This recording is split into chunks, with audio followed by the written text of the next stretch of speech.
नक्षत्र चंदनउटी सोहळा मोठ्या उत्साहात साजरा. श्री उत्तरेश्वर देवस्थान केमच्या परंपरेनुसार हा नक्षत्र चंदनउटी सोहळा दरवर्षी साजरा केला जातो. यंदा मृग नक्षत्राचं आगमन रविवारी दुपारी झाले. उत्तरेश्वर मंदिराच्या प्रथेप्रमाणे मृग नक्षत्राचं आगमन झाल्याच्या दिवशी रात्री 12 वाजता परंपरेनुसार हा सोहळा संपन्न करण्यात येतो. हिंदू संस्कृतीतील मान्यतेनुसार महादेवाचे श्री शिवलिंगाचे ग्रीष्मकालीन उष्णतेच्या दाहापासून रक्षण करण्याकरिता व शिवलिंगात शीतलता प्राप्त होण्यासाठी उन्हाळ्याच्या सुरुवातीपासूनच म्हणजे चैत्र प्रतिपदा गुढीपाडव्या या दिवसापासून श्री उत्तरेश्वर शिवलिंगावर थंड पाण्याची संततधार ताम्रपत्रातून अखंडित गळती सेवा अष्टप्रहर ठेवलेली असते.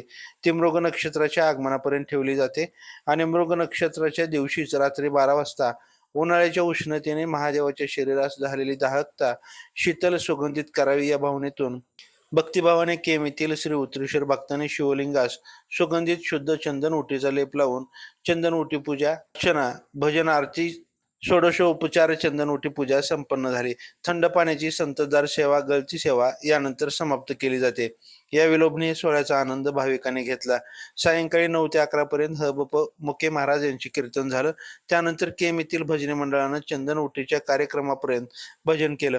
त्यानंतर बरोबर 12 वाजता शिवलिंगाची चंदनउटी लावण्यात आली. यावेळी श्री उत्तरेश्वर देवस्थान ट्रस्टचे अध्यक्ष सदस्य व महंत जयंतीगिरी महाराज उपस्थित होते.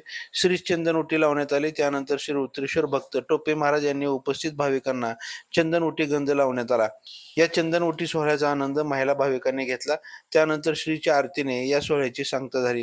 हा चंदनउटी सोहळ्यासाठी श्री उत्तरेश्वर देवस्थान ट्रस्ट व ग्रामस्थ यांनी परिश्रम घेतले. लाईव्ह महाराष्ट्र झोन न्यूजसाठी संजय जाधव. ताज्या अपडेटसाठी लाईव्ह महाराष्ट्र झोन न्यूजच्या यूट्यूब चॅनलला सबस्क्राईब करा, तसेच बेल आयकॉनवरती क्लिक करा.